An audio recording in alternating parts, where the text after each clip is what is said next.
కూటమి సర్కార్ ఎన్ని కేసులు పెట్టినా ఎన్ని ఇబ్బందులు పెట్టినా భయపడమన్నారు మాజీ మంత్రి అనిల్ కుమార్ యాదవ్.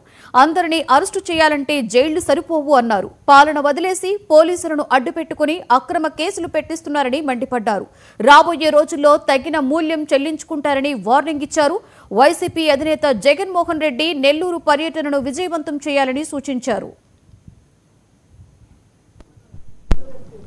మాజీ ముఖ్యమంత్రి వర్యులు వైఎస్ఆర్ కాంగ్రెస్ పార్టీ అధ్యక్షులు జగన్మోహన్ రెడ్డి గారు ఏదైతే నెల్లూరు జిల్లాలో అక్రమ కేసులు పెట్టి లేని కేసులు సృష్టించి దాదాపు 50 రోజులుగా మాజీ మంత్రివర్యులు జిల్లా అధ్యక్షులు కాకాని గోవర్ధన్ రెడ్డి గారిని, అలాగే ఏదైతే ప్రసన్న కుమార్ రెడ్డి గారిని మాజీ మంత్రివర్యులు నల్లపరెడ్డి ప్రసన్న కుమార్ రెడ్డి గారి ఇంటి మీద జరిగిన దాడికి సంబంధించి గోవర్ధన్ నేను జైల్లో పరామర్శించి మళ్ళీ అక్కడి నుంచి ప్రసన్న ఇంటికి రావడం జరుగుతుంది.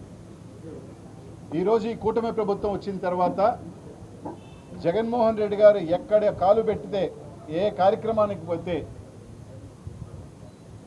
వేలాది మందిగా ఒక విశేష స్పందన, జగన్మోహన్ రెడ్డి గారు ఎక్కడ పోయినా కూడా జనాలు రావటం, ఊహించిన దానికన్నా కూడా ప్రజలు వచ్చి మేము మోసపోయామనో లేకపోతే జగన్మోహన్ రెడ్డి గారికి అండగా ఉండాలనో ఎక్కడ చూసినా కూడా తండోపుతండాలుగా జనాలు రావటం. మొదటి సంవత్సరంలోనే కూటమి ప్రభుత్వం ఈ భారతదేశ చరిత్రలో ఏ రాజకీయ పార్టీ కూడా అధికారం వచ్చిన తర్వాత మొట్టమొదటి సంవత్సరమే ఇంత ఘోరమైన వైఫల్యం చెందింది, ప్రజల్లో వ్యతిరేకత వస్తూ ఉంది.